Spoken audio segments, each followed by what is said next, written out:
Hello વિદ્યાર્થી મિત્રો, કેમ છો? મજામાં ને? દરેક વિદ્યાર્થીઓને જય સ્વામિનારાયણ. વિદ્યાર્થી મિત્રો, છેલ્લે આપણે 18મા પાઠમાં કે જેમાં ભાવવૃદ્ધિના કારણો છે છેલ્લે આપણે જોયા. ત્યારબાદ આગળના મુદ્દાઓ પર આગળ વધીએ તો જેમાં ભાવ નિયંત્રણ માટેના મુખ્ય ઉપાયો કયા કયા છે. કારણ કે વિદ્યાર્થી મિત્રો 3 માર્કમાં આપણને પ્રશ્ન પૂછાય કે ભાવ નિયંત્રણને માટેના મુખ્ય ઉપાયો જણાવો અથવા તેની સમીક્ષા કરો, તો આપણે આ મુદ્દાઓ છે કે તેમાં લખવા પડે. જેમાં પેટા મુદ્દાઓ પણ આપણને આપ્યા છે કે એ ભાવ નિયંત્રણ માટેના ઉપાયોમાં જોઈએ તો પહેલું છે નાણાકીય પગલાં, કે જેમાં ભારતની મધ્યસ્થ બેંક એટલે કે રિઝર્વ બેંક ઓફ ઇન્ડિયા, કે જેને આપણે શું કહીએ છીએ, આરબીઆઈ કહીએ છીએ, કે જે નાણાંનો પુરવઠો ઘટાડે છે, તેથી લોકોની ખર્ચ કરવાની પ્રવૃત્તિ પર અંકુશ આવે છે. કારણ કે જો બેંક દ્વારા જો એ નાણાંનો પુરવઠો ઘટશે, એ પૈસા ઘટશે તો લોકો જે ખર્ચ કરવાની જેની પ્રવૃત્તિ છે, જે ખર્ચ કરે છે એની ઉપર શું આવશે? અંકુશ આવે છે. અને જેના પરિણામે વસ્તુની માંગમાં ઘટતા તેમની કિંમતોમાં ક્રમશઃ ઘટાડો થાય છે. કારણ કે જો ચીજ વસ્તુની માંગ ઘટશે તો આપોઆપ એ ચીજ વસ્તુનો શું થાય છે? તો કે ભાવ છે ઘટવા લાગે છે. બીજું છે મધ્યસ્થ બેંક એટલે કે આરબીઆઈ, કે જે બેંક ધિરાણ નીતિ અન્વયે વ્યાજના દર વધારે છે. પહેલાં આપણે અગાઉ જોયું ને કે ભાવવૃદ્ધિ વધવા પાછળ નાણાકીય પગલાં મહત્ત્વના હતા, કે જેમાં એ સરકાર દ્વારા વ્યાજના દર ઓછા રાખીને લોકોને લોન આપવામાં આવતી. પણ જો સરકાર એ વ્યાજના દર વધારી દેશે તો તેથી લોન કે એનું ધિરાણ એ મોંઘું બનતા લોકો છે લોન લેશે નહીં અને મૂડીરોકાણ ઘટશે. જેના પરિણામે જે કાંઈ સટ્ટાકીય પ્રવૃત્તિઓ ચાલે છે અથવા જે કાંઈ મૂડીરોકાણની જે કાંઈ પ્રવૃત્તિઓ ચાલે છે એ બધી વસ્તુ શું થશે? અંકુશમાં આવે છે. તેમજ એ નફાખોરી અંકુશિત બને છે, કે વધુ માત્રામાં છે વધુ નફો એ લઈ શકતા નથી. આજે તો વ્યાપારી બેન્કો પણ ધિરાણ દર વધારતા ધિરાણનું પ્રમાણ ઘટે છે. ઘણી બધી બેન્કો એવી છે કે જે વ્યાપારી બેન્કો ઉપર આજે શું થાય છે? એ લોનના દર એ વધારે છે અને એ ધિરાણનું પ્રમાણ ઘટે છે. વ્યાજ દર વધતા આજે સટ્ટાખોરીમાંથી વધારાનું નાનું બચત સ્વરૂપે પાછું વળે છે. કારણ કે વ્યાજના દર વધશે તો લોકો લોન લેતા અચકાશે તો એ લોકો શું વિચારશે? તો કે ભાઈ સટ્ટાખોરીમાંથી આપણને જે કાંઈ પૈસા મળે છે એમાંથી આપણે બચત કરીએ અને એ બચત સ્વરૂપે નાનું ક્યાં જશે? વળી પાછું બેંક પાસે જાય છે. તેથી મૂડી સર્જનનો દર વધે છે અને નવા ઉદ્યોગ ધંધા એટલે કે ધંધા રોજગારના ક્ષેત્રો ખોલે છે. રિઝર્વ બેંક કે જે સરકારી જામીનગીરીઓના વેચાણ દ્વારા નાણાંના પ્રવાહને અંકુશમાં રાખી શકે છે. કારણ કે આજે રિઝર્વ બેંક દ્વારા સરકારી જે કાંઈ જામીનગીરીઓ છે, જે કાંઈ ચીજ વસ્તુ વેચાણ થાય છે, કે જેમાં એ નાણાંના પ્રવાહને શું કરે છે? તો કે અંકુશમાં રાખી શકે છે. તે નાણાકીય પગલાં લેવાથી પણ ભાવ નિયંત્રણ છે લાવી શકાય છે. ત્યારબાદ બીજો ઉપાય છે તો કે ભાઈ રાજકોષીય પગલાં, કે જેમાં સરકાર અંદાજપત્રની રાજકોષીય ખાદ્યમાં ઘટાડો કરવા, સબસિડીમાં ઘટાડો કરે, જાહેર લોનના પ્રમાણમાં ઘટાડો કરીને વ્યાજની ચૂકવણીમાં ઘટાડો કરશે, વહીવટી ખર્ચમાં કરકસર અને બિનજરૂરી ખર્ચમાં ઘટાડો જેવા પગલાં ભરે છે. આજે રાજકોષીય પગલાંમાં જોઈએ તો આજે માને કે સરકાર બજેટ બહાર પાડશે. આપણે અગાઉ પણ વાત કરીને કે સરકાર જે શિક્ષણ પાછળ, કૃષિ ક્ષેત્રમાં, ઉદ્યોગોમાં આજે 1000-1500 કરોડ રૂપિયા સુધી ખર્ચ કરતા હોય છે, તો એ ખર્ચમાં એ ઘટાડો કરશે તો એ અંદાજપત્રમાં છે એ બજેટ ઓછું કરશે તો તેમજ જે કાંઈ ચીજ વસ્તુ આપણે ખરીદીએ છીએ એમાં જે સરકાર આપણને સબસિડી વધુ આપે છે, કે જે 40% 50% સુધી સબસિડી આપે છે, પણ એ સબસિડીમાં જો ઘટાડો કરશે તો જે કાંઈ આપણે બેંક પાસેથી લોન લઈએ છીએ એ વ્યાજના દર જો વધારો કરશે તો વહીવટી ખર્ચમાં કરકસર એ જોવા મળશે અને બિનજરૂરી ખર્ચમાં આપણે ઘટાડો કરવા લાગીએ છીએ. કે ભાઈ વધુ પડતા ખર્ચા હોય તો બિનજરૂરી જે ખર્ચ જે છે એનાથી આપણે દૂર રહીએ છીએ. આજે તો સરકાર પ્રત્યક્ષ કરવેરાના પ્રમાણમાં અને વ્યાપમાં વધારો કરે છે. આજે માનો કે મકાનનો વેરો હશે, પાણીનો વેરો હશે, તો જો એ કરવેરાના પ્રમાણમાં શું કરે છે? એના વ્યાપમાં વધારો કરે છે અને તે વધુ આવક ધરાવતા શ્રીમંત વર્ગની વપરાશી વસ્તુ કે સુખ સગવડની વસ્તુઓ પર વધારે કરવેરા નાખે છે. આજે મોટી કંપનીઓ હશે અથવા તો મોટાભાગના મોટા વાહનો છે કે જેની કિંમતો વધુ છે, અથવા મોજશોખની ચીજવસ્તુઓ કે જેની કિંમતો વધુ છે, એની પર સરકાર શું કરે છે? તો કે ટેક્સનું પ્રમાણ વધારે છે, એ કરવેરા વધુ નાખશે, જેથી એ વસ્તુઓ મોંઘી બનતા ખરીદી ઘટી જશે. કારણ કે ચીજવસ્તુઓ ઉપર ટેક્સ લાગશે, કરવેરા લાગશે, તો એ કિંમતો વધશે, અને કિંમતો વધશે તો સામે એની ખરીદી પણ ઘટે છે. આમ માંગ ઘટતા ભાવો ઘટે છે. એ તો સ્વાભાવિક છે કે ભાઈ માંગ જો ઓછી થશે, લોકોની જરૂરિયાત જો ઊભી થશે, તો આપોઆપ એ ચીજવસ્તુના ભાવો છે ઘટે છે. જાહેર ઋણની નીતિ અનુસાર સરકાર ફરજિયાત બચત યોજના જેવી સ્કીમ જાહેર કરીને સમાજમાં થતા કુલ ખર્ચને મર્યાદિત કરવા પ્રયાસ કરે છે. આજે જો ઘણા બધા સરકારી શિક્ષકો છે, પ્રાઇવેટ શિક્ષકો છે, અથવા તો મોટાભાગે ઘણી બધી કંપનીઓમાં પણ જો કે આજે કામદારોના એના પગારમાંથી જો એ ફરજિયાત બચત યોજના એ લાગુ જોવા મળે છે કે અમુક એના પગારમાંથી 1000-1500 રૂપિયા છે એ PF સ્વરૂપે છે જમા થતા હોય છે. એક પ્રકારની બચતમાં થાય છે જે પાછળના સમયમાં છે ને પ્રાપ્ત થાય છે, તો જેનાથી પણ કુલ ખર્ચને મર્યાદિત કરી શકાય છે. તેમજ બચતોને પ્રોત્સાહન આપવા વિવિધ પગલાં પણ ભરે છે. કે આજે ઘણી બધી સરકાર સ્કીમો એવી લાવે છે કે જો આટલા પૈસા તમે રોકશો તો 5 વર્ષ પછી 10 વર્ષ પછી તમને આટલું વ્યાજ પ્રાપ્ત થશે. તેથી આજે વધુ લોકો છે એ બચતો પાછળ એ કાર્ય કરે છે, અને તેથી ચીજવસ્તુની માંગ ઘટી જાય છે. ચીજવસ્તુની માંગ ઘટી જશે તો આપોઆપ ચીજવસ્તુના ભાવો છે ઘટે છે. તેમજ મૂડીરોકાણ પર અંકુશ, કે આજે બિનજરૂરી અને શ્રીમંત વર્ગની મોજશોખની વસ્તુઓ પાછળ મૂડીરોકાણ ઘટે તે માટે આજે સરકાર લાયસન્સ કે પરવાના પદ્ધતિ અમલમાં મૂકે છે. આજે ઘણી બધી કંપનીઓ એવી છે કે ચીજવસ્તુનું ઉત્પાદન કરે છે, એની પાસે સરકાર દ્વારા લાયસન્સ હોવું જરૂરી છે. ચોક્કસ પરવાનગી મેળવેલી એ પદ્ધતિ અનુસાર છે એ અમલમાં મૂકીએ છીએ. તેમજ આજે કૃષિ અને ઉદ્યોગોના ઉત્પાદનો વધે એવા મૂડીરોકાણને ઉત્તેજન આપે છે, કારણ કે પાયાનું એકમ આપણું શું છે? કૃષિ ક્ષેત્ર છે. કારણ કે એ કૃષિ ક્ષેત્રમાંથી આજે સરકારને 22% નફો પ્રાપ્ત થાય છે. અને આજે સરકાર જો કૃષિ ક્ષેત્રમાં વધુ મૂડીરોકાણ કરશે તો ભવિષ્યના દિવસોમાં એ ખેડૂતોની પણ પરિસ્થિતિ સારી એવી સુધરશે, અને સરકારના નાણાકીય ક્ષેત્રમાં પણ એ વધારો થતો આપણને જોવા મળે છે. ત્યારબાદ વાત કરીએ તો કે ચોથો ઉપાય એટલે કે ભાવ નિયમન ને માપબંધી, કે ચોક્કસ ચીજ વસ્તુના ચોક્કસ ભાવો છે એ નિયમન હોવું જરૂર છે. જેમાં સમાજના ગરીબી રેખાથી નીચે જીવતા લોકો, જેને આપણે શું કહીએ છીએ?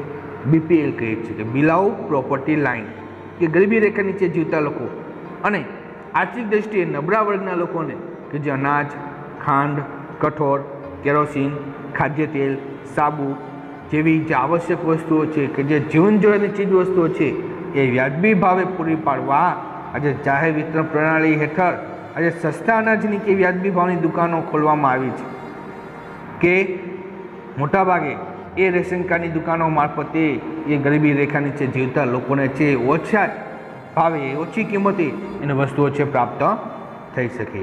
તે માટેની આજે જાહેર વિતરણ પ્રણાલી હેઠળ છે આજે અનાજની અથવા તો વ્યાજબી ભાવની દુકાનો છે આજે સરકારે ખોલી છે. ઉત્પાદકો અને વેપારીઓ સંગ્રહખોરી દ્વારા જે ચીજ વસ્તુઓની કૃત્રિમ અછત ઊભી કરી અને કાળા બજાર કરી મન ફાવે તેમ ભાવ વધારો કરે છે, તેના પર પણ આજે જાહેર વિતરણ પ્રણાલી અંકુશ આવે છે, કે જેને હેઠળ એ સરકારમાં પણ એને દર્શાવવું પડે છે કે કેટલી વસ્તુનું ઉત્પાદન કર્યું, કેટલી વસ્તુઓ છે વેચાણ થયું, કેટલી આયાત થઈ, કેટલી નિકાસ થઈ, દરેક વસ્તુનો હિસાબ એને સરકારને આપવો પડે છે. જેના કારણે કોઈ કંપની કે કોઈ ઉદ્યોગકાર છે એ ચીજ વસ્તુઓનો છે એ અંકુશ કરી શકતો નથી, એટલે કે એનો સંગ્રહ કરી શકતો નથી. તેમજ ભાવ વધારાની પરિસ્થિતિમાં ગરીબ વર્ગના લોકોના જીવન ધોરણને ટકાવી રાખવા જે જાહેર વિતરણ પ્રણાલી એ આજે આશીર્વાદરૂપ બની છે. કારણ કે મોટાભાગે જો તો ગરીબી રેખા નીચે જીવતા લોકોનું પ્રમાણ વધુ છે, અને એ લોકોના જીવન ધોરણને ટકાવી રાખવા માટે થઈને આજે સરકારે આ જાહેર વિતરણ પ્રણાલી એ શરૂ કરી છે, કે જે એ ગરીબી રેખા નીચે જીવતા લોકો માટે એક આશીર્વાદરૂપ છે બન્યું છે. ત્યારબાદ વિદ્યાર્થી મિત્રો વાત કરીએ તો પાંચમો ઉપાય કે ભાવ નિર્ધારણ તંત્ર, કે ચોક્કસ એ આખું તંત્ર આખી વ્યવસ્થા એ પ્રકારે કાર્ય કરશે કે જેનાથી છે ભાવ ઉપર પૂરેપૂરું નિયમન રાખી શકાશે. જેમાં સંગ્રહખોરી અટકાવવા, આવશ્યક વસ્તુઓના ભાવને વ્યાજબી સ્તર પર ટકાવી રાખવા અને એ વસ્તુઓ નાગરિકોને સરળતાથી ઉપલબ્ધ બને એ માટે સરકાર આવશ્યક ચીજવસ્તુઓના ભાવ નક્કી કરે છે. આજે વિદ્યાર્થી મિત્રો આપણને ખબર છે કે ઘણી બધી શાકભાજીના ભાવો છે, પેટ્રોલ ડીઝલના ભાવો છે, અથવા જે જીવન જરૂરિયાતની ચીજવસ્તુઓ એવી છે કે જેના ભાવો છે સરકાર નક્કી કરે છે. ભલે ઉત્પાદન ખાનગી કંપનીઓ કરે છે, પણ એના ભાવો છે સરકાર નક્કી કરતો હોય છે કે જેનાથી જીવન જરૂરિયાતની દરેક ચીજવસ્તુઓ દરેક લોકોને પ્રાપ્ત થાય અને દરેક નાગરિકો પોતાનું જીવન ધોરણને ટકાવી શકે. અને એ જ ભાવોએ ચીજવસ્તુઓ વેચવા આજે સરકાર વેપારીઓને જણાવે છે કે તમે જે કંઈ ચીજવસ્તુનું ઉત્પાદન કરો છો પણ એના ભાવો છે એ સરકાર દ્વારા નિર્ધારિત કરેલા હોય છે. અને આજે સરકારે ભાવ સપાટીને સ્થિર રાખવા માટે આવશ્યક ચીજવસ્તુઓ અંગેનો ધારો 1955 અમલમાં મૂક્યો છે. કારણ કે ભાવ સપાટીને સ્થિર રાખવી જરૂરી છે, કારણ કે ભાવ સાથે એ સ્થિરતા જળવાવી જોઈએ. અને એમાંય જે આવશ્યક ચીજવસ્તુઓ છે, જે જીવન જરૂરિયાતની ચીજવસ્તુઓ છે, એને ટકાવી રાખવા માટે થઈને આજે સરકારે ભાવ આવશ્યક ચીજવસ્તુ અંગેનો ધારો 1955 એ કાયદો અમલ મૂક્યો છે. જે વેપારી સરકારે નિર્ધારિત કરેલ ભાવો મુજબ જ પોતાની ચીજવસ્તુઓ વેચતો ન હોય તેની સામે આ ધારા હેઠળ કાનૂની કાર્યવાહી હાથ ધરીને દંડ કરવામાં આવે છે. કે ભાઈ કોઈ પણ ઉદ્યોગકાર છે, કોઈ કંપનીકાર છે કે જે પોતાની માલનું ઉત્પાદન કરે છે, બજારમાં એનું વેચાણ કરશે, પણ સરકાર દ્વારા જેના ભાવો નક્કી થયેલા છે એ જ ભાવમાં છે, નિર્ધારિત કરેલા ભાવમાં એ વેચી શકશે. જો વધુ ભાવ લેશે તો ચોક્કસ એને સજા કે દંડ સરકાર દ્વારા કરવામાં આવે છે. આ ધારા મુજબ વેપારીઓએ આવશ્યક ચીજવસ્તુઓના જથ્થામાં સ્ટોક પત્રકો અને ભાવપત્રકો પ્રદર્શિત કરીને તેનું નિયમન કરવું પડે છે. આજે માની કે જે કોઈ ઉદ્યોગકારો છે, જે કાંઈ વ્યાપારી લોકો છે, એ જે કાંઈ માલનું ઉત્પાદન કરે છે, વેચાણ કરે છે, તો એનો દરેક પ્રકારનો હિસાબ હોવો જોઈએ, એના ભાવપત્રકો હોવા જોઈએ, એ દરેક બાબત લખાઈ રહે એ માટે એના સ્ટોક પત્રકો પણ હોવા જોઈએ. કે માની લો કે રોજે રોજનો હિસાબ એમાં હોય છે, કેટલા માલની આયાત થઈ, કેટલા માલનું નિકાસ થઈ, કેટલો વેચાણ થયું, કેટલો સંગ્રહ થયેલો, દરેક વસ્તુ છે એને બાબતો દર્શાવવી પડે છે. અને આજે તો સંગ્રહખોરી, સટ્ટાખોરી, નફાખોરી, કાળા બજાર જેવી અસામાજિક પ્રવૃત્તિઓ આજે ડામવા જરૂર પડે તો આજે સરકારે એ પાસા એટલે કે prevention of anti social activities act જે કાયદાનો ઉપયોગ કરી વેપારીઓને અટકાયત કરે છે. કે આજે કોઈ પણ જો નાગરિક જે વ્યાપારી લોક છે, જે ઉદ્યોગકારો છે, કે જો સંગ્રહખોરી કરશે, કે સટ્ટાખોરી કરશે, કે કાળા બજાર કરશે, કે નફાખોરી કરશે તો ચોક્કસ કાયદાની કલમ એને લાગુ પડે છે, જેના અનુસંધાને એને સજા કે દંડ પણ થઈ શકે છે. આમ કડક કાનૂની જોગવાઈઓ અને તેના ઉલ્લંઘન માટે કડક શિક્ષાત્મક પગલાં દ્વારા સરકાર આજે ભાવ વધારાને અંકુશિત કરવા પ્રયત્નો કરે છે. કારણ કે સરકાર જો કડક પગલાઓ ભરશે, એક શિક્ષાત્મક પગલાઓ ભરશે તો દરેક લોકોની જરૂરિયાતો સંતોષાશે અને સરકાર એ ભાવ વધારાને અંકુશિત પણ રાખી શકશે.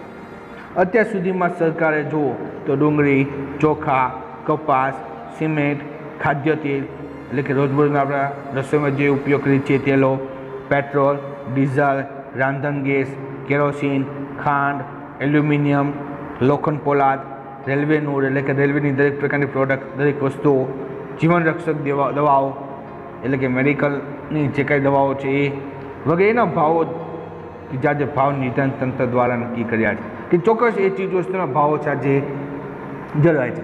કારણ કે વિદ્યાર્થી મિત્રો આ દરેક પ્રકારની ચીજવસ્તુ કેવી છે તો કે રોજબરોજના જીવનમાં આપણે એનો ઉપયોગ કરતા હોઈએ છીએ, તો એ ચીજવસ્તુઓના ચોક્કસ ભાવ નિર્ધારણ તંત્ર નક્કી કરેલા છે અને જેના ભાવો છે સરકાર દ્વારા છે જોવા મળે છે. અને ખાસ વિદ્યાર્થી મિત્રો કે ભાવ નિયંત્રણમાં જાહેર વિતરણ પ્રણાલીની ભૂમિકા શું છે? કે આજે રેશન કાર્ડની દુકાનો દ્વારા જે ક્યાંય ચીજવસ્તુ જે સસ્તા ભાવે જે ગરીબી રેખાની છે જીવતા લોકોને મળે છે, તો એ જાહેર વિતરણ પ્રણાલીની ભૂમિકા શું છે, એના કાર્ય શું છે? તો કે ભાવ વધારાને અંકુશમાં રાખવાના એક વ્યૂહાત્મક પગલાં તરીકે ઈસવીસન 1977થી જાહેર વિતરણ પ્રણાલી અમલમાં આવી છે. ક્યારથી શરૂઆત થઈ છે? 1977થી. અને જેનાથી સમાજના નિમ્ન આવક ધરાવતા વર્ગ, નિમ્ન આવક એટલે કે એકદમ ઓછી આવક ધરાવતી કે જે માન પોતાના એ કુટુંબનું 2 ટકનું ભોજનની વ્યવસ્થા કરવાવાળું એ અત્યંત નહીં, તેમજ ગરીબી રેખા નીચે જીવતા કુટુંબો કે જેને આપણે BPL કહીએ છીએ, તેમજ આર્થિક દ્રષ્ટિએ નબળા વર્ગને કે આજે આ જાહેર વિતરણ પ્રણાલી હેઠળ અનાજ, ખાંડ, કઠોળ, કેરોસીન, ખાદ્ય તેલ, સાબુ જેવી આવશ્યક ચીજવસ્તુઓ આજે આ જાહેર વિતરણ પ્રણાલી હેઠળ વ્યાજબી ભાવની દુકાનો દ્વારા નિયત જથ્થામાં રાહત દરે પૂરી પાડવામાં આવે છે કે ભાઈ દર મહિને જે નક્કી થયેલા ભાવો છે, જે કાંઈ ચીજવસ્તુ એને આપવામાં આવે છે એ દરેક ગરીબી રેખા નીચે જીવતા લોકોને આપવામાં આવે છે. તો જેની પાસે BPL કાર્ડ છે એને આ જાહેર વિતરણ પ્રણાલી હેઠળ વ્યાજબી ભાવની દુકાનોમાંથી ચીજવસ્તુઓ છે રાહત દરે મળે છે. આ દુકાનોમાં વેચાતી વસ્તુઓના ભાવ ખુલ્લા બજારની દુકાનોના ભાવની સરખામણીમાં ઓછા હોય છે, કારણ કે બજારમાં જો એની કિંમત જો 100% હોય તો આ જાહેર વિતરણ પ્રણાલી હેઠળ એ ચીજવસ્તુના ભાવો છે કેવા હોય છે તો કે બજાર કરતાં એ 50% હોય છે.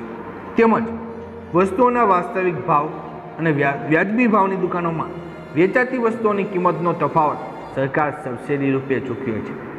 માની લો કે બજારમાં 100% એ કિંમત હોય છે, જ્યારે વ્યાજબી ભાવની દુકાનમાં 50% એ વસ્તુ મળતી હોય છે. તો વચ્ચેનો જે ગેપ છે, વચ્ચેની જે કિંમત જે છે એ કોણ ચૂકવે છે તો કે સરકાર સબસિડી રૂપે ચૂકવે છે. અને આજે તો આ ભાવ વધારાની સ્થિતિમાં ગરીબ વર્ગના લોકોના જીવન ધોરણને ટકાવી રાખવામાં કે ઊંચે લાવવામાં જાહેર વિતરણ પ્રણાલી આશીર્વાદરૂપ બની છે. કારણ કે આજે આપણને ખબર છે ભાઈ ગરીબી રેખા નીચે જીવતા લોકો છે, જે અત્યોદય કુટુંબો ચલાવે છે, એટલે કે કુટુંબમાં સ્થાન ધરાવે છે, અથવા જેઓ માત્ર 2% જ ભોજનની વ્યવસ્થા કરી શકે એવા લોકો હોય છે, એવા લોકો માટે પોતાના જીવનને ટકાવી રાખવા માટે આ જાહેર વિતરણ પ્રણાલી કે જે એક આશીર્વાદરૂપ બને છે. અને આજે તો ઉત્પાદકો અને વેપારીઓ જે સંગ્રહખોરી દ્વારા જે ચીજવસ્તુની કૃત્રિમ અછત ઊભી કરી, જે કાળા બજાર કરી, જે મન ફાવે તેમ ભાવ વધારો કરે છે, તેના પર આજે જાહેર વિતરણ પ્રણાલી અંકુશ લાવે છે.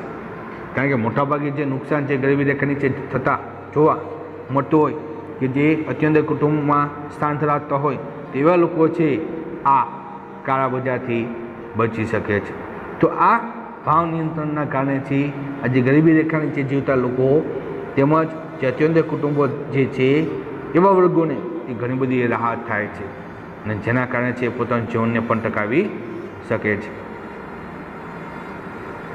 ત્યારબાદ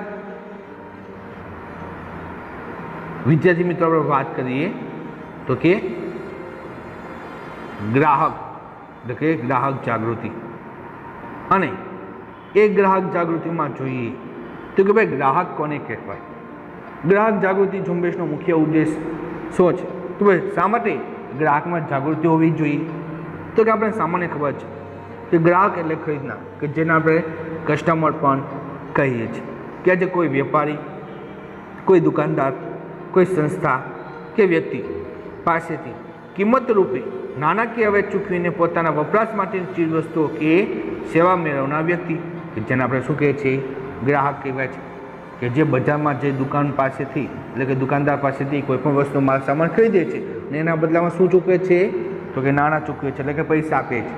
આજે વિદ્યાર્થી મિત્રો આપણે બજારમાં ખરીદી માટે જઈએ છીએ, તો એ ખરીદી માટે આપણે જઈએ છીએ તો શું આપણે વસ્તુ એમનું લાવીએ છીએ ઘરે? ના, આપણે એની કિંમત ચૂકવીએ છીએ.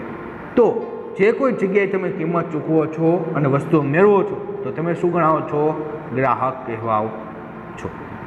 આજે ઉત્પાદકો, વેપારીઓ કે દુકાનદારો દ્વારા ગ્રાહકને છેતરવાની વિવિધ તરકીબો અને ખોટી રીત રસમો સામે લડત આપવા માટે ગ્રાહકને વિવિધ ઉપાયોની જાણકારી આપવી તેમજ તેના અધિકારોનું રક્ષણ કરવું એ ગ્રાહક જાગૃતિ ઝુંબેશનો મુખ્ય ઉદ્દેશ છે. કારણ કે વિદ્યાર્થી મિત્રો અત્યારે વર્તમાન સમયમાં આપણે જોઈએ છીએ કે મોટાભાગે આપણે ચીજવસ્તુ બજારમાંથી લાવીએ છીએ તો ઓનલાઈન મંગાવતા હોઈએ છીએ, પણ ઘણી વખત ગ્રાહક છેતરાઈ જાય છે. એની સાથે છેતરપિંડી આચરવામાં આવે છે, ખોટી રીત રસમો આચરવામાં આવે છે કે જેનાથી ગ્રાહકનું શોષણ થાય છે. અને એ ગ્રાહકનું શોષણ ન થાય, એ ગ્રાહકની એ વિવિધ ઉપાયોની જાણકારી પ્રાપ્ત થાય, એના અધિકારોનું એનું રક્ષણ થાય, એ માટે ગ્રાહક જાગૃતિ ઝુંબેશનો એ મુખ્ય ઉદ્દેશ છે કે ભાઈ લોકોમાં ગ્રાહક જાગૃતિ હોવી જોઈએ, એ ઝુંબેશ હોવી જોઈએ કે જેનાથી કોઈ ગ્રાહક છેતરાશે નહીં, કોઈ ગ્રાહક છે અસંતોષ એ પામશે નહીં. ત્યારબાદ ગ્રાહકનું શોષણ કઈ રીતે થાય છે? આજે વિદ્યાર્થી મિત્રો મોટાભાગે જોઈએ છે કે કોઈને કોઈ કારણસર આજે ગ્રાહકોનું છે એ શોષણ થતું જોવા મળે. તેવા કયા કયા કારણો જવાબદાર છે? તો કે ભાઈ પહેલું કારણ ઓછું તોલમાપ, કે ભાઈ બજારમાં કંઈ પણ ચીજ વસ્તુ લેવા જઈએ છીએ તો એ ચીજ વસ્તુની પૂરી કિંમત ચૂકવ્યા પછી પણ એ વેપારી તોલમાપના વજનમાં, એના ત્રાજવામાં કે યંત્ર સાથે ચેડા કરે છે અને એ ચેડા કરી ગ્રાહકને ઓછા વજનમાં કે પેકિંગ પર લખ્યું હોય તેના કરતાં ઓછા માપમાં ચીજ વસ્તુ આપે છે. આપણે આજે બજારમાં કોઈ પણ વસ્તુની ખરીદી કરવા જાઓ છો, કોઈ વસ્તુ 500 ગ્રામ, 100 ગ્રામ અથવા કિલો, 2 કિલો, 5 કિલો કોઈ પણ વસ્તુ તમે ખરીદો છો, મોટાભાગે ગળાવીને આપણે જોશું તો તોલમાપમાં છે એ 10 ગ્રામ, 20 ગ્રામ, 50 ગ્રામ છે ઘટાડો આપણને જોવા મળે છે. એના વજનમાં, એના પેકિંગમાં પણ જો જે લખ્યું હોય છે તેના કરતાં ઓછા માપમાં ચીજવસ્તુ એ આપે છે. તેના કારણે પણ ગ્રાહકનું શોષણ થાય છે. બીજું છે હલકી ગુણવત્તાવાળો માલ કે સેવા, કે આજે મોટાભાગે બજારમાં જો તો હલકી ગુણવત્તાવાળી ભેળસેળવાળી વસ્તુઓ, કૃત્રિમ કે નકલી માલ વગેરે માર્ગે તેમજ અંતિમ તિથિ એક્સપાયર ડેટ વીતી ગઈ હોય એવી દવાઓ, સૌંદર્ય પ્રસાધનો કે અન્ય વપરાશી ચીજોનું વેચાણ કરીને વેપારી ગ્રાહકનું શોષણ કરે છે. આજે બજારમાં જો ઘણી બધી ચીજ વસ્તુ આપણે જોઈએ છીએ અને એમાં પણ ઘણી બધી વસ્તુઓ કે જેની ગુણવત્તા એકદમ ઓછી છે, તો ઘણી બધી વસ્તુ એવી છે કે જે ભેળસેળવાળી છે અથવા નકલી વસ્તુ હોય છે, અથવા તો એવી વસ્તુઓ કે જેની અંતિમ તિથિ એટલે કે એની એક્સપાયર ડેટ જતી ગઈ હોય છે એવી દવાઓ પણ આજે જો મેડિકલમાં છે જોવા મળે છે. અથવા તો ઘણી બધી સૌંદર્ય પ્રસાધનો જો એ પણ એ ડુપ્લિકેટ બનતી અથવા નકલી બનતી આપણને જોવા મળે છે. તેના વેચાણના કારણે પણ આજે કોઈને કોઈ રૂપિયા વ્યાપારી અથવા તો વેપારી એ ગ્રાહકનું શોષણ કરે છે. એ ઉપરાંત વધુ કિંમત, કે જેમાં ચીજ વસ્તુ પર છાપેલી કિંમત કે વ્યાજબી કિંમત કરતાં વધારે કિંમત કે ભાવ લઈને વેપારી ગ્રાહકનું શોષણ કરે છે. આજે માની લો કે ઘણી બધી ચીજ વસ્તુ આપણે બજારમાં ખરીદવા જઈએ છીએ તો માની લો કે પેકિંગ ઉપર અથવા એ વસ્તુ ઉપરનું પેકિંગ ઉપર છે ભાવ આપણને 50 રૂપિયા લખેલા હોય છે, પણ એ દુકાનદાર આપણી પાસેથી એ 52 રૂપિયા કે 55 રૂપિયા પણ લેતો આપણને જોવા મળે છે. તો આજે જે છાપેલી કિંમત હોય એની કરતાં પણ એ વધુ કિંમત એ તેઓ છે લે છે, જેનાથી ગ્રાહકનું શોષણ કરે છે. ત્યારબાદ ચોથું છે આરોગ્યને હાનિકારક વસ્તુઓ, કારણ કે આજે બજારમાંથી કોઈપણ ખાદ્ય પુરવઠાની કોઈ પણ વસ્તુ લાવીએ છીએ તો એનાથી લોકોનું આરોગ્ય ઉપર પણ અસર થાય છે. કે આજે વ્યાજબી નફા ઉપરાંત વધુ નફો મેળવવાની લાલચે આજે ખાદ્ય પદાર્થોમાં ભેળસેળ કરીને વેપારી ગ્રાહકોના આરોગ્યને નુકસાન પહોંચાડે છે. આજે માની લો કોઈ વાર તહેવાર આવશે, માની લો કે દશેરા આવશે અથવા તો કોઈ પણ દિવાળી જેવો ઉત્સવ આવશે તો મોટાભાગની એ ખાદ્ય પુરવઠાની ચીજવસ્તુઓ જે વેચે છે, જે ફરસાની દુકાનો હશે અથવા હોટેલો, રેસ્ટોરન્ટો, એ જો એ લોકોના આરોગ્ય સાથે શું કરે છે એ ચેડા કરે છે, કે જેનાથી તેઓ એ ખાદ્ય પદાર્થોમાં શું કરે છે ભેળસેળ કરે છે અને ભેળસેળના કારણે છે લોકોનું આરોગ્યને નુકસાન પહોંચાડે છે. આ ઉપરાંત આજે પેટ્રોલ, ડીઝલ, કેરોસીન વગેરેમાં પણ ભેળસેળ કરીને તેના વિક્રેતાઓ ગ્રાહકોનું આર્થિક શોષણ કરે છે. આજે મોટાભાગે જો ગ્રામીણ કક્ષા અથવા હાઈવે પર ઘણા બધા પેટ્રોલ પંપ આપણે જોઈએ કે જેમાં 2 લીટર કે 5 લીટર જે આપણે પેટ્રોલ પુરાવીએ છીએ એ પૂરું આવતું હોતું નથી. એમાં પણ ક્યારેક છે એ ભેળસેળ આવતો આપણને જોવા મળે છે. તેના કારણે પણ ગ્રાહકોનું શું થાય છે આર્થિક શોષણ થાય છે, કે ભાઈ પૂરી કિંમત ચૂકવે છે છતાં પણ એ વસ્તુ એ પૂરી માત્રામાં એને પ્રાપ્ત થતી હોતી નથી. ત્યારબાદ વેચાણ પછીની અસંતોષકારક સેવા, કારણ કે આજે કોઈપણ ચીજ વસ્તુનું વેચાણ થઈ જાય છે પણ એને સંતોષકારક એ સેવા કે લાભ એને પ્રાપ્ત થતો નથી. માની લો કે મોટરકાર છે, સ્કૂટર છે, ઇલેક્ટ્રિક ઉપકરણો છે, એસી હોય, મશીન છે, ટીવી છે, ફ્રીજ, ટ્રેક્ટર જેવી મોંઘી અને વર્ષો સુધી ચાલે એવી વસ્તુઓના વેચાણ પછીની સેવાઓ ગ્રાહકોને ક્યારેય સંતોષકારક પૂરી પાડવામાં આવતી નથી. આજે કોઈ મોટરકાર આપણે લઈએ છીએ કોઈ કંપની દ્વારા, પણ એ દરેક ચીજ વસ્તુઓ કે જે લાંબા સમય સુધી હવે એ સેવાનો લાભ લેવો છે પણ એ સંતોષકારક રીતે છે ગ્રાહકને પરવડતું નથી. કોઈ ઇલેક્ટ્રોનિક ઉપકરણ આજે ગ્રાહક દુકાનેથી ઘરે લઈ આવે છે તો એ પણ લાંબા સમય સુધી ચાલતું નથી.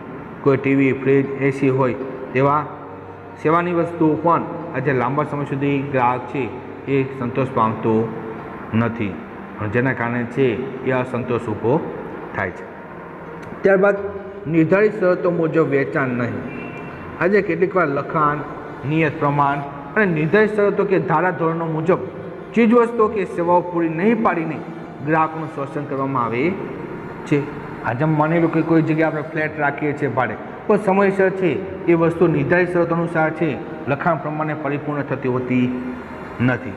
એ ઉપરાંત આજે માની લો કે મોટાભાગે કોઈ પ્રાઇવેટ વાહનો લઈને આપણે બહાર જઈએ છીએ, પણ એ પ્રાઇવેટ વાહનો દ્વારા છે પૂરી એ સુવિધાઓ પ્રાપ્ત થતી ના હોય, તેના કારણે પણ ગ્રાહકોનું શોષણ થતું જોવા મળે છે.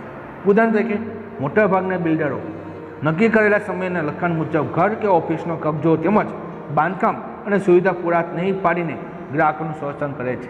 કે જ્યારે કોઈ ફ્લેટ અથવા કોઈ દુકાન કે કોઈ ઓફિસ આપણે ખરીદીએ છીએ, હજી એનું બાંધકામ શરૂ હોય છે, પણ આપણને માત્ર એવું જ કહે છે ભાઈ 2 વર્ષમાં કે 3 વર્ષમાં તમારી એ દુકાન કે બાંધકામ કે તમારું ઘર તૈયાર થઈ જશે, તમને આપી દેવામાં આવશે, પણ 4 વર્ષ 5 વર્ષ વીતી ગયા હોવા છતાં પણ કોઈ પ્રકારે કાર્ય થતું નથી, અને જેના કારણે છે એ ગ્રાહકોનું છે એ શોષણ થતું આપણને જોવા મળે છે.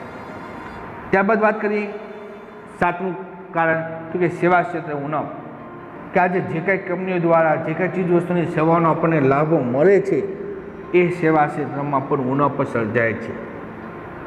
માની લો કે કોર્પોરેશન છે, કોઈ પંચાયતો છે, કોઈ એસટીની સુવિધા છે, કોઈ ટ્રાવેલ્સની કંપની છે, કોઈ રેલવે છે, કોઈ વીજળી કંપની છે, બેંક છે, વીમા કંપનીઓ છે, ગેસ સપ્લાયર છે, ટેલિફોન કંપનીઓ છે, ડૉક્ટર છે વગેરે ખામીયુક્ત સગવડો અને સેવાઓ પૂરી પાડીને ગ્રાહકોનું શોષણ કરે છે.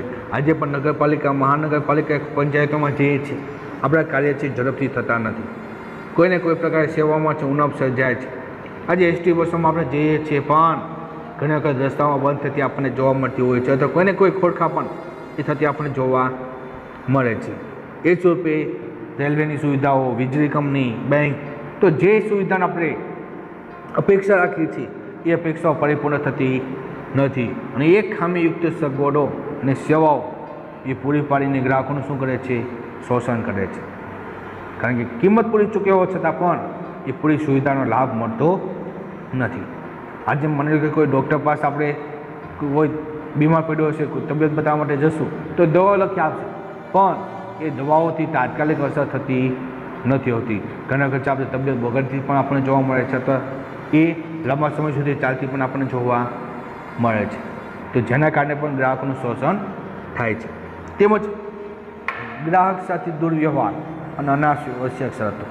કે ઘણી વખત જો ગ્રાહકનું શોષણ થયું હોય તો એ ગ્રાહક પોતાના અશોષણ સામે ન્યાય મેળવવા માટે જ્યાં દુકાનદાર પાસે જાય છે તો એની સાથે દુર્વ્યવહાર કરવામાં આવે છે, અથવા તો અનાવશ્યક એવી શરતો છે રજૂ કરવામાં આવે છે. આજે કેટલીક વાર ઉત્પાદકો કે વિક્રેતાઓ ગ્રાહકો સાથે એવો દુર્વ્યવહાર કરે છે કે જેથી ગ્રાહકનું અપમાન કે માનહાનિ થાય છે. મને કોઈ ગ્રાહક છે કોઈ પણ ચીજ વસ્તુ મારા સામે બદલવા જશે દુકાનદાર પાસે, તો એ દલીલોમાં એ પડે છે અને ગ્રાહકોનું અપમાન પણ કરે છે, જેનાથી એ માનહાનિ પણ થાય છે. 9મું છે પસંદગીમાં છેતરામણી.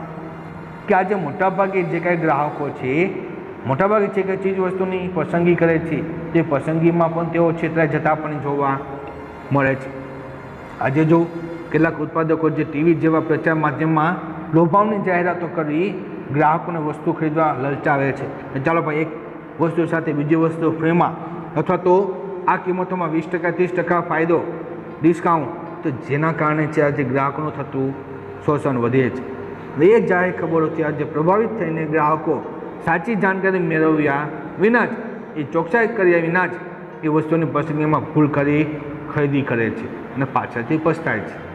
કારણ કે એ ડિસ્કાઉન્ટના કારણે અથવા લોભાવની એ સ્કીમોના કારણે છે એ ગ્રાહક છે એ ચીજવસ્તુની પસંદગીમાં છે એ છેતરાય છે અને પછી પાછળથી પસ્તાવાનો વારો પણ આવે છે.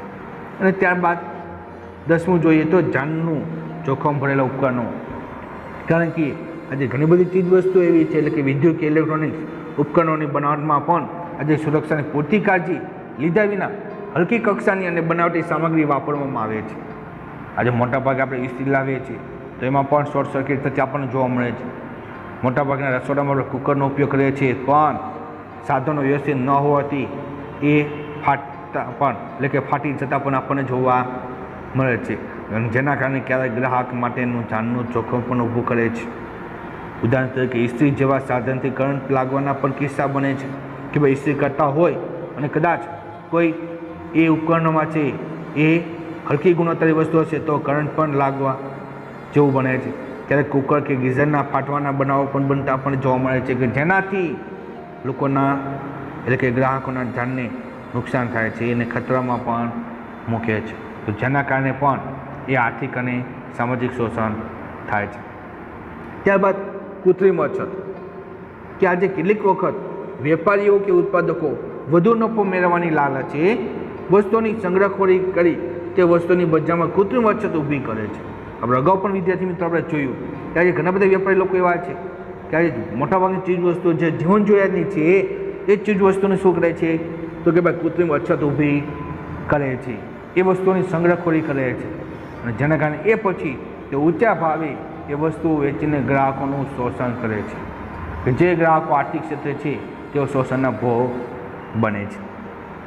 તો વિદ્યાર્થી મિત્રો આ વાત થઈ ગ્રાહકના શોષણ થવાની, અને ખાસ આ બધા કારણો એવા છે કે જેના કારણે કોઈને કોઈ સ્વરૂપે ગ્રાહકોનું શોષણ થતું જોવા મળે છે. ત્યારબાદ વિદ્યાર્થી મિત્રો વાત કરીએ તો કે ગ્રાહકનું શોષણ થવાના ચોક્કસ કારણો છે. કદાચ પરીક્ષા 3 માર્કમાં આપણને પ્રશ્ન પૂછે કે ગ્રાહકનું શોષણ થવાના કારણો જણાવો, તો એમાં પહેલું કારણ છે ગ્રાહક પોતે જવાબદાર છે. આજે ગ્રાહકનું શોષણ થશે એની સાથે છેતરામણી થાય છે પણ જવાબદાર કોણ છે? ગ્રાહક પણ બને છે. કારણ કે આજે મોટાભાગના ગ્રાહકો નિરક્ષર હોય છે કે ભણેલા નથી, અભણ હોય છે અને જેના કારણે કોઈપણ ચીજ વસ્તુની ખરીદીમાં છે તેઓ છેતરાઈ જાય છે. તેમનામાં જાગૃતિનો અભાવ હોય છે કે ભાઈ વર્તમાન સમયમાં એ ચીજ વસ્તુના ભાવો કેવા છે, કઈ કંપનીની ચીજ વસ્તુઓ ખરીદવી જોઈએ, એ દરેક પ્રકારનું જ્ઞાન, એ માહિતી, એ જાગૃતિ તેની પાસે નથી હોતી અને તેઓ સંગઠિત થઈને નુકસાન કે શોષણ સામે કાનૂની લડત પણ આપી શકતા નથી. કદાચ કોઈ વસ્તુ ઘરે લઈ આવશે, બગડશે તો જોવા દેશે, હવે ભલે જતું, એની સામે કોઈ દલીલો કે કોઈ કાનૂની કાર્યવાહી પણ તેઓ કરતા નથી. તેઓ છે નુકસાન છે ભોગવી લેતા હોય છે. વળી નિરક્ષરતાના કારણે તેમનામાં ઉત્પાદકો અને બજાર સંબંધી જાણકારી પણ હોતી નથી કે જે કાંઈ ચીજવસ્તુનું ઉત્પાદન થાય છે અથવા તો બજાર સંબંધિત જે કાંઈ માહિતી હોવી જોઈએ, જે કાંઈ જાણકારી હોવી જોઈએ, જે જ્ઞાન હોવું જોઈએ એની પાસે હોતું નથી. શા માટે? તો કે જેના કારણે છે ગ્રાહકનું શોષણ થાય છે. અને તેથી ઉત્પાદકો અને વેપારીઓ તેમને વિવિધ રીતે છેતરીને તેમનું શોષણ કરે તેવી શક્યતા છે. અને આજે તો બજારમાં વિદ્યાર્થી મિત્રો આપણે જઈએ છીએ તો ઘણી બધી સ્કીમો આપણને આપે છે, ઉપરાંત ઘણા બધા ડિસ્કાઉન્ટ આપે અથવા એકસાથે એક વસ્તુ ફ્રી, એવી ઘણી બધી લોભાવણી એ ઉક્તિઓ સાથે એ આપણી સાથે વાત કરે છે, જેના કારણે એની વાતોમાં આવી આજે ગ્રાહક પોતે એ શોષણનો ભોગ બને છે. એટલે ગ્રાહક શોષણ થવાનું મુખ્ય કારણ પહેલું અને મહત્ત્વનું હોય તો એ ગ્રાહક પોતે જ જવાબદાર છે. ત્યારબાદ વિદ્યાર્થી મિત્રો વાત કરીએ તો મર્યાદિત માહિતી. આજે માની લો કે ગ્રાહક બજારમાં કોઈ સોના ચાંદીની ચીજ વસ્તુ ખરીદવા જાય છે, કોઈ વાહનો ખરીદવા જાય છે, તો કોઈ પણ ચીજ વસ્તુ ખરીદવા જાય છે કે જેની કિંમતો વધુ હોય છે, પણ એ ચીજ વસ્તુની પૂરતી માહિતી એટલે કે મર્યાદિત માહિતી પણ તેઓની પાસે હોતી નથી, જેમાં એ મૂડીવાદી અર્થવ્યવસ્થામાં ઉત્પાદક અને વિક્રેતા કોઈ પણ ચીજ વસ્તુ કે સેવા પોતાને ગમે તેટલા જથ્થામાં ઉત્પાદન કે વેચાણ કરવા માટે સ્વતંત્ર છે. કારણ કે મૂડીવાદી અર્થવ્યવસ્થા હશે તો જે કંઈ ચીજ વસ્તુ ઉત્પાદન કરે છે તો તેઓ ધારે એ કિંમતે છે ચીજ વસ્તુઓ છે એ વેચી શકે છે, એ સેવાનો લાભ છે અપાવી શકે છે અને એ ઉત્પાદન કે વેચાણ માટે તેને સ્વતંત્રતા છે. આ ઉપરાંત ચીજ વસ્તુના ઉત્પાદનના માપદંડો, ભાવ નિર્ધારણ અને ગુણવત્તા અંગે કોઈ ખાસ નિયમો નથી. જ્યાં નિયમો છે તે તેનું કડકપણે પાલન પણ થતું નથી. કારણ કે આજે સરકાર દ્વારા ઘણા બધા માપદંડો, ભાવ નિર્ધારણ કરવામાં આવ્યું છે, એની ગુણવત્તા માટેના ચોક્કસ નિયમો ઘડવામાં આવ્યા છે, પણ કોઈ જગ્યાએ એ કડકપણે તેનું પાલન થતું નથી. અને આ પરિસ્થિતિમાં ચીજ વસ્તુની ખરીદી વખતે ગ્રાહકને વિવિધ બાબતો જેવી કે કિંમત, એની ગુણવત્તામાં, તેની બનાવટમાં, એ ઉપયોગની રીતો, વેચાણની શરતો, વેચાણ પછીની સેવાઓ, તેનું વોરંટી કે ગેરંટી કાર્ડ વગેરે વિશેની માહિતી આપવામાં આવતી નથી. કારણ કે આજે સામાન્ય કોઈ ગ્રાહક, એમાં ગ્રામીણ કક્ષામાંથી આવેલા લોકો કે જે બજારમાં ખરીદી માટે જાય છે તેની સાચી કિંમત શું છે એને ખ્યાલ હોતો નથી. એ વસ્તુની ગુણવત્તા કેવી છે, એની બનાવટ ક્યાં થઈ છે, એના ઉપયોગની રીતો કઈ છે, એનો પણ ખ્યાલ, એ માહિતી, એ જ્ઞાન એની પાસે હોતું નથી. અને વેચાણની શરતો અને વેચાણ પછીની જે કંઈ સેવાઓ પ્રાપ્ત થવી જોઈએ, જે કાંઈ ગેરંટી કે વોરંટી કાર્ડ હોય એની માહિતી પણ તેઓની પાસે હોતી નથી. અને જેના કારણે છે ગ્રાહક છે બસ વસ્તુ લઈને જતો રહે છે, તેનું કોઈ બિલ એની પાસે નથી હોતું, કોઈ ગેરંટી, કોઈ વોરંટી કાર્ડ પણ એની પાસે હોતું નથી. નાથી ગ્રાહક એ ચીજ વસ્તુની સાચી ખરીદીમાં સમજદારીના અભાવે ભૂલ કરીને પોતાને આર્થિક અને માનસિક નુકસાન કરી બેસે છે. અને એમાં જે કાંઈ ચીજ વસ્તુની કિંમત વધુ હશે તો ઊંચા ભાવે એ ચીજ વસ્તુની ખરીદી કરશે, પણ વસ્તુની ગુણવત્તા જો સારી નહીં હોય તો, અથવા તો કોઈને કોઈ પ્રકારની સેવાઓ છે પૂરી માત્રામાં પ્રાપ્ત ન થતી હોય તો એ ગ્રાહકને આર્થિક તેમજ માનસિક એ નુકસાન થાય છે. ત્યારબાદ બીજી વસ્તુ મર્યાદિત પુરવઠો, કે જ્યારે બજારમાં વસ્તુઓ કે સેવાઓનો પૂરતો જથ્થો હોતો નથી ત્યારે ગ્રાહકને મોટેભાગે શોષાવવું પડે છે. કારણ કે ઘણી બધી ચીજ વસ્તુ એવી છે કે જે લોકોના જીવન જરૂરિયાત માટે ઉપયોગી છે, મોજ શોખની વસ્તુઓ છે, પણ એ ચીજ વસ્તુઓ બજારમાં છે એનો પુરવઠો ઓછો છે.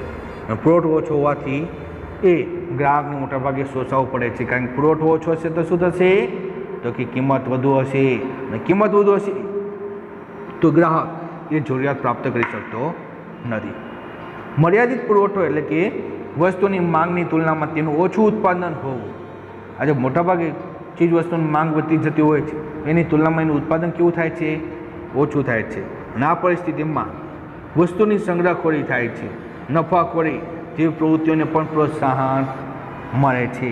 અને સંગ્રહખોરી, નફાખોરીના કારણે છે આજે ગ્રાહકોનું ખૂબ જ એ શોષણ થતું આપણને જોવા મળે છે.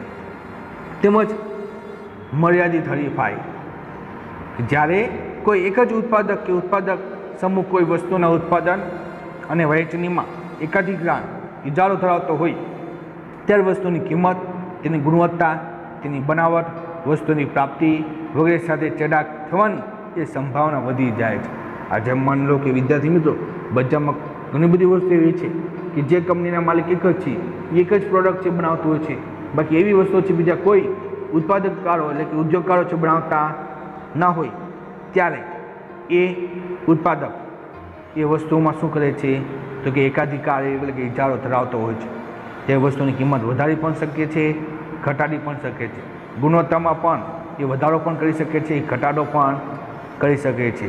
તેની બનાવટ તેમજ એ વસ્તુની પ્રાપ્તિ માટે એ ઘણી બધી એ વસ્તુ સાથે ચેડા થવાની સંભાવના વધી જાય છે, જેના કારણે ગ્રાહકોનું શોષણ થાય છે. આ સંજોગોમાં વસ્તુઓની કિંમતો, તેની ગુણવત્તા, તેની સેવાઓ અને પ્રાપ્તિનો સમય વગેરે બાબતોમાં ગ્રાહકોને શોષાવવું પડે છે. અને જેના કારણે કોઈને કોઈ સ્વરૂપે ગ્રાહક એની કિંમત બાબતે કે ગુણવત્તા બાબતે અથવા તેની સેવા બાબતે એ ગ્રાહકોનું આર્થિક, સામાજિક એટલે કે માનસિક રીતે તેઓનું શોષણ વધે છે. તો વિદ્યાર્થી મિત્રો, આવા કારણો કે જેના કારણે છે ગ્રાહકોનું શોષણ થાય છે. તો વિદ્યાર્થી મિત્રો, પાઠમાં અહીંયા સુધી રાખીએ છીએ. આગળના જે કાંઈ મુદ્દાઓ છે કે જેનો અભ્યાસ આપણે હવે પછીના પીરિયડમાં આપણે કરીશું. તો ત્યાં સુધી દરેક વિદ્યાર્થીઓને અસ્તુ. જય સ્વામિનારાયણ.